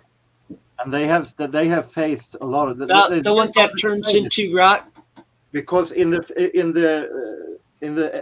last pages there is a kind of a comedy stuff. Oh, okay. With Hulk and Big Ben fighting. Oh my God! So this is some kind of an irony, some kind of a spoof. But I think that. And I also really like the because Hulk always had some funny names for the monsters that I really liked. He did on face that was a little bit stupid, so he called them some kind of funny names. Wow! But this was nostalgia for me. Do you understand that? What happened to your original comic of that, Jorgen? I was a comic collector until 2001, I think, and then I got rid of most of my collection because I never used it, and it was taking place for I had to choose between the records and the comics, so I got rid of it. But he had to make more room for his records, is what he's saying. Yeah, and unfortunately, some of them I miss that I actually did. I have rebought most of my James Bond collection, the James Bond comics, and I missed that I got rid of this one also, so I have rebought it again. Yeah, that gets me fun where you have to decide between records or like books. Well, it wasn't that hard back then because I did my comic collection, which mostly contained magazines, nothing out of the original. It was Donald Duck. It was those kind of weekly. So it wasn't that hard because they were mostly they were most lying and taking space. I hardly had any time back then to read it. But now when I'm older, I have gotten myself more time, and I have realized that I really need time. So I have started collecting comics again in a much smaller way. I prefer to collect comic books with my favorite. And I spared, when I sold off my comics, I spared the Transformers comic collection from the 80s. And I spared my pocket books of Donald Duck. That was Spider-Man. I spared my Spider-Man collection also. So those three, I was the one that I spared from selling. I kept those one. And then it kept rolling on with some few, but it will never be as big as then. But in smaller dose, I've started to collect comics again. Okay. The only comic I have is Hopalong Cassidy in Spanish. But I've always had interest. I think it's like from the 60s. I've always had interest in comics, and so I read about comics. Oh, Dave the Pickup Artist just put something interesting. Ah, I thought I thought he had been sober. Romero. I thought he had been sober for years. Well, maybe he's back on the wagon. I actually didn't know that Aerosmith still existed. So I know. I haven't cared for them as well after the 70s. Have you watched anything new, Calvin, on Turner Classic Movies? No, not lately. Because we got NBA playoffs going on. We got hockey going on. And do you have baseball going on? Yeah, and baseball. And then I kind of discovered that Pluto TV's doing a lot of old westerns. I've been watching a lot of Pluto TV. It's on Pluto where I saw that John Wayne one the other day, but it didn't. But they didn't have it on demand, so I was wishing they did because it was a good movie. I missed the beginning of it. Wow. Yeah, I'm not sure I've seen it. I have to look it up. Well, this Friday, ladies and gents, the new Tom Cruise movie comes out, Top Gun 2, Maverick. Top Gun 1 was horrible enough. What? Top Gun was a classic. I love that movie. Come on, Jorgen. I thought it was I never saw it. boring. I thought I think the soundtrack is great, but the movie itself is dreadfully boring. I love that movie. I have it on Blu-ray. I have the movie too, but the bad thing with me right now, I have to wait for like that and the new Spider-Man movie until they're streaming them because they can't go watch movies in movie theaters. Well, because if you go to SFlix, you can watch it there for free, and it's no viruses or nothing. You can watch the movie there. SFlix. Otherwise, I thought that Pluto TV would show Mickey Mouse movie. Really? Pluto? No. Here, let me find it for you. I'll send you the link here. I think they have a channel that shows art cartoons. I'm not sure the Disney cartoons, though. Well, Disney has their own channel, so. But the problem is they don't show all that much old stuff. They're showing the new stuff that is so horrible cartoon that is drawn and animated. So I want to cry when I see the crap.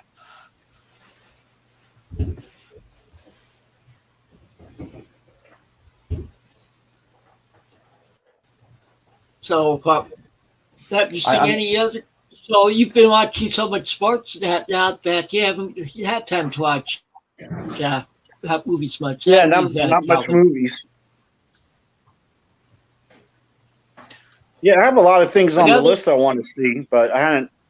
Like I said, I've been doing a lot of TV shows, not movies, because TV shows don't take as long. Yeah, something else I've been watching on Pluto, like yesterday, I just put it down. They were, and the day before, just watching episodes of the original Hawaii Five-0.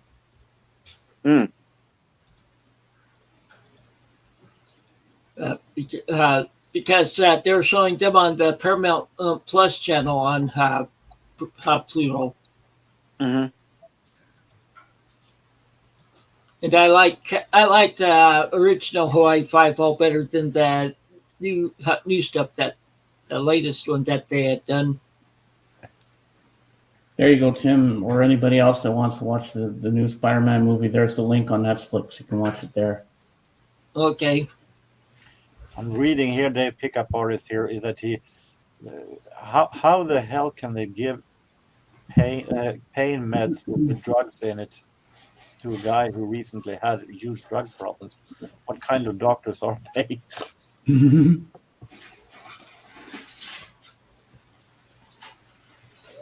Problem with Spider-Man is that there are so many reboots that I almost lost interest in all Spider-Man movies. I'm trying to go through the original one from the 70s first.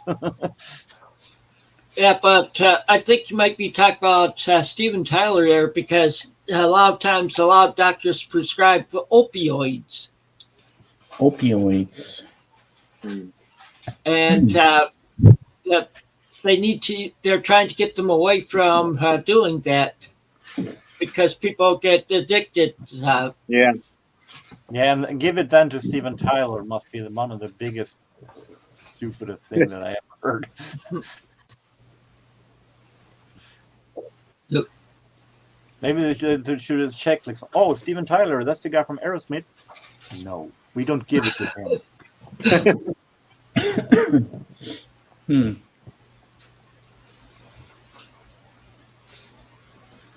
And you can type in any movie. They got the Batman. They got all the first-run movies that were in the theater on the Netflix. I watched a couple of things on there. You can even get TV shows, old westerns, anything you want.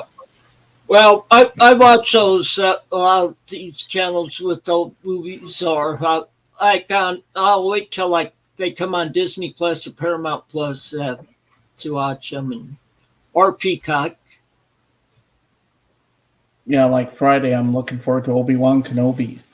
And also we have Amazon Prime. My son has that, and yeah, I have Prime too. But because I need to get back to watching the Jack Reacher series, and I want to watch the Harry Bosch series also. And I'm looking forward to in September they're going to have a Lord of the Rings show on Amazon Prime. And I'm a big Lord of the Rings nerd. I love Lord of the Rings. So that should be interesting. Yeah. Yeah, so you guys should check out Netflix. You can see a lot of good stuff on there. Well, I have some old Swedish movies to go through. Yeah, I have so many streaming channels set up on my Roku that I wouldn't live long enough to watch everything on it. Well, I've got Disney Plus, I've got Netflix, I've got Amazon Prime, and I have Netflix Tubi. Also. I've got Tubi TV, which is good, but you do get ads. Yeah, I have Tubi. I have Pluto. I have all kinds of them. And like I said, I have Peacock. Because my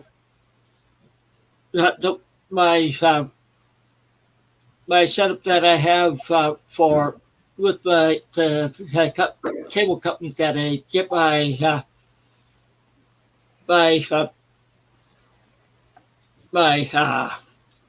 internet through, because they just have internet with them, and but the plan I had got a free membership for Peacock Premiere. Mm-hmm. Well, I have entire watch later on YouTube to go through old TV shows from the past, dozens of them. So and concerts and. That's like me with Paramount Plus, because so many good TV shows on there. And I subscribe to a Swedish guy who puts up old Swedish TV shows from the past that regularly, and one better than the other. So I had time. Well, for most of this channels, he probably has it set up to, are all these sports ones for the streaming. Yeah, plus of course, wrestling shows comes from the past. Calvin's being pretty quiet right now. Yeah, I'm just listening. So how many sports streaming channels do you have? I just have ESPN Plus. Okay, yeah, that probably. And then I have cable, so I have all the channels I need from my cable. Okay. ESPN, ESPN2, the Fox Sports, CBS Sports, NFL Network, MLB Network, Pac-12, Big Ten Network, ACC Network. Yeah, but now you like the Pac-12 even better, huh? Since they next year they're having a team from Florida in it. Isn't it next year that they, or the next season? No, that's big. That's big. That's the Big 12. Yeah, the Big 12. Yeah. Yeah. Yeah. Pac-12 hasn't expanded in a while, and I don't. That would be pretty weird. A Florida team joining up with the big Pac-12 when it's all West Coast teams. That'd be long traveling. Couldn't they have something like the Orange Bowl or something like that, huh? Howard, but yeah, the UCF is joining the Big 12. Okay. Which I'm excited about because BYU's also, my favorite college football team. They're also joining the Big 12, so they'll be playing in Orlando all the time. Yeah. And then I get to see my favorite Big 12 team, Kansas State, because they would come down to play UCF. Yeah. And Iowa State's in it. Mm-hmm.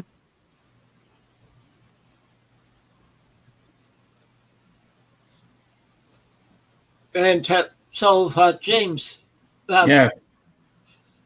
What are some of the sports you've been watching lately since Raptors are out of the playoffs now? And I haven't actually watched any sports at the time. I've just been watching a lot of Prison Break. I've been watching The Offer.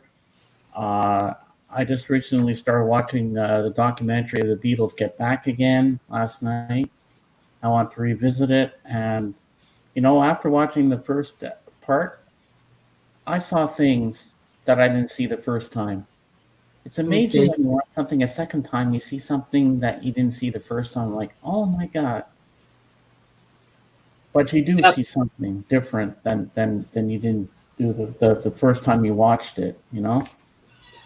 I hate to ruin it for you, James, but the Beatles, they broke up. I knew that. and then a couple of them have died.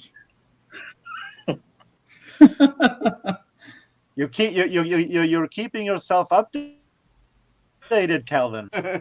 No, I keep spoiling everything.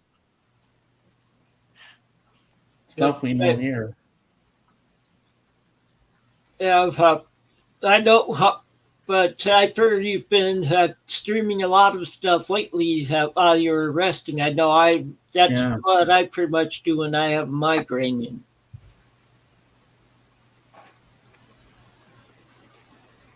I'll give my Oilers some plug. They're up 2-1. And who's your favorite in the baseball? Who, Calvin? Baseball's either Phillies or Blue Jays. Probably Blue Jays right now. Ah. What about you? But I grew up as a Phillies. I grew up as a Phillies fan. Any sports for you, Jorgen? The only sports I've watched these days is, if you count it as sports, wrestling. With me for baseball, the two teams are the Cubs and the Twins. I thought you were going to say Cubs and Cardinals. No.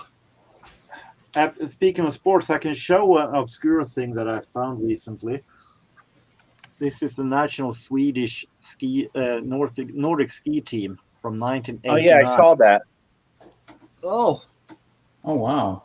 And a song that they made. I heard worse sports songs. I'm going to admit that. I was hoping that it was so bad that it was horrible, but it's okay. But it's fun to have because I remember that this ski team. I remember the World Cups in Nordic ski that year in 1989. Is it something like the Super Bowl Shuffle? Say what? back in the 80s, the Bears did called the Super Bowl Shuffle.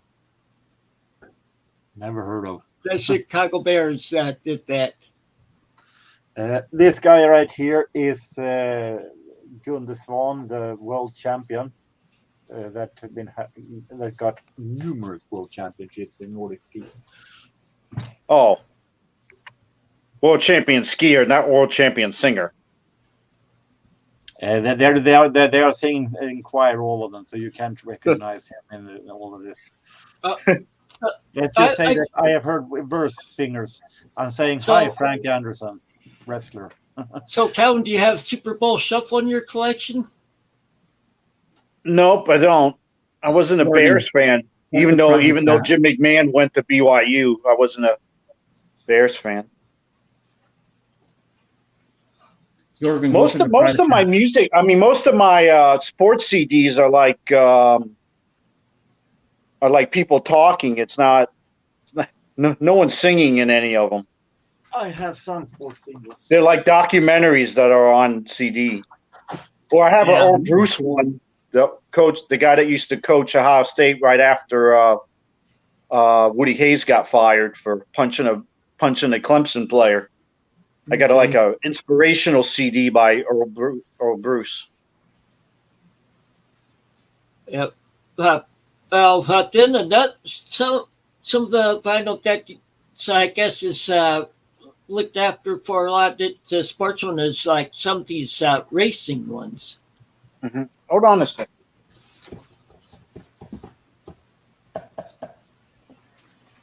You taking the dog out and then eat? Yeah. Oh, we're finished here. We're almost done. You were going to say something, James. Yeah, check the private chat. I sent you a link.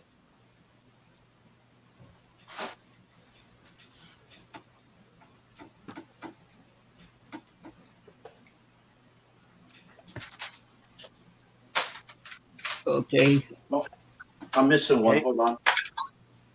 Okay.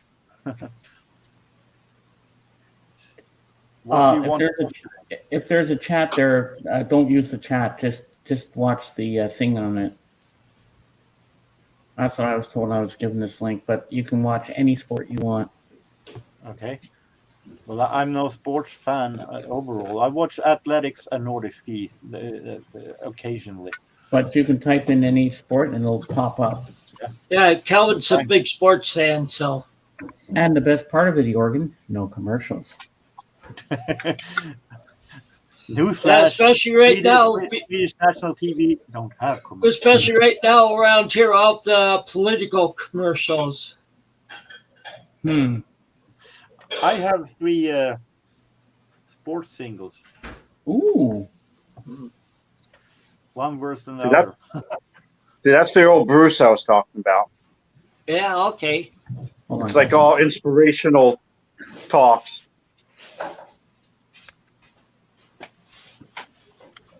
And then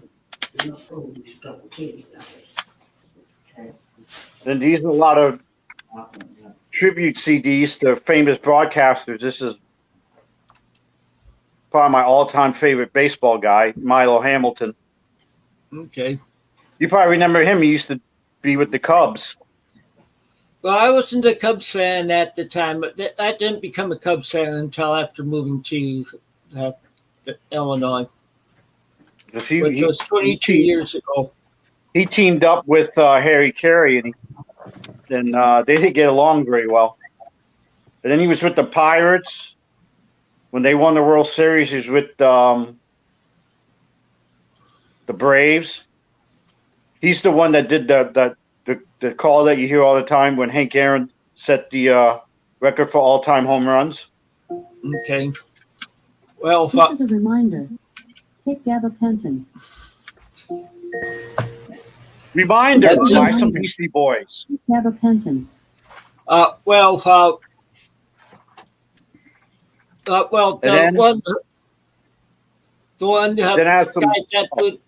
The one that would do the Cubs that I remember after moving out here is Ron Santo. Mm-hmm. Used to play for the Cubs, so. Yeah. And then this is a guy that started. He was the first announcer for the Seattle Mariners. He's deceased now. This is Dave Niehaus. This is like the same kind of series as the Milo Hamilton one. You are basically to tell his life story. And this is one where his voice is on it. This is 20 years of Mariner baseball.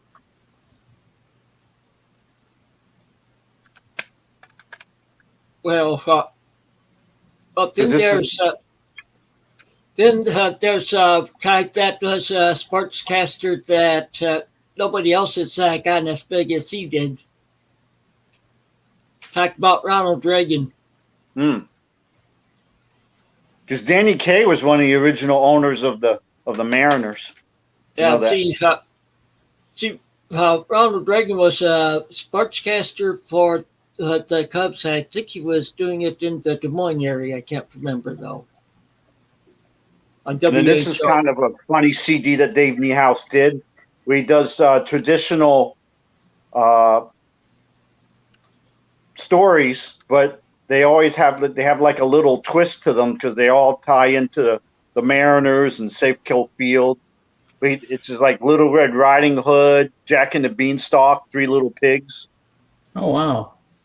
But they all have like little differentiations from the original story. They tie into like the Mariners, like the Three Little Pigs. I think when they blew the houses down, the two little pigs moved over to Safeco Field because that's where the other pig was living. Which was the stadium. But anyway, that's my sports stuff. Okay.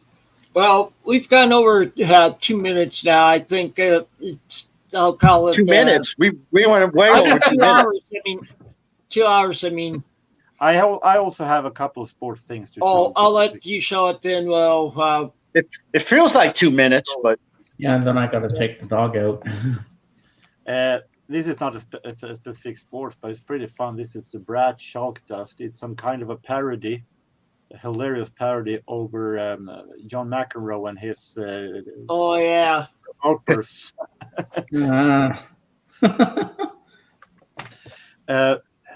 This is a really oddity. There is a ice hockey team in Swiss called HSD, Hockey Club Davos.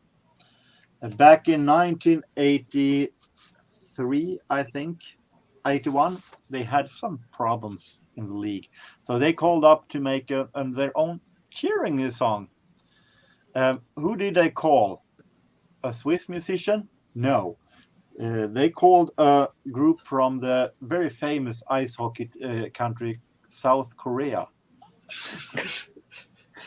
Koreana, the one who did this Olympic song Hand in Hand for Olympics in 1988. Wow.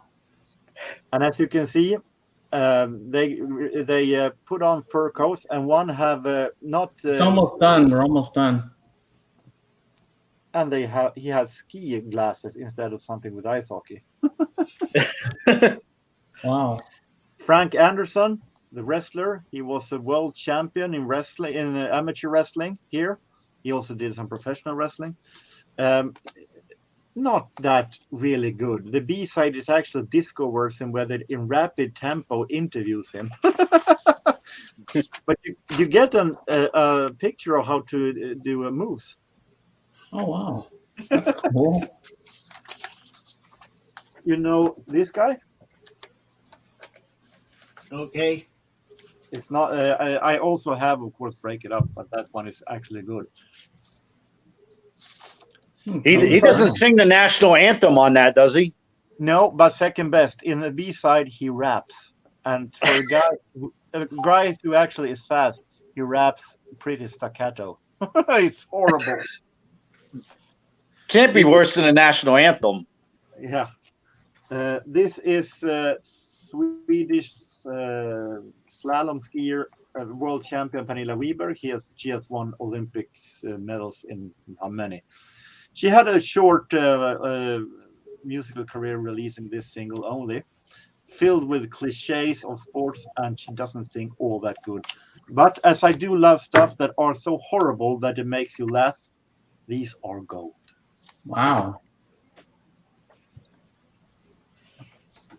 Okay. Well, I think it's time to call it a day for this. So thank you all of you panelists for joining in the panel, and thank you all of you that have been in the peanut gallery today. We always enjoy having you and seeing your comments and stuff too. So until next time, take it easy and keep on rocking. Bye, everyone. Take care, everybody. Peace.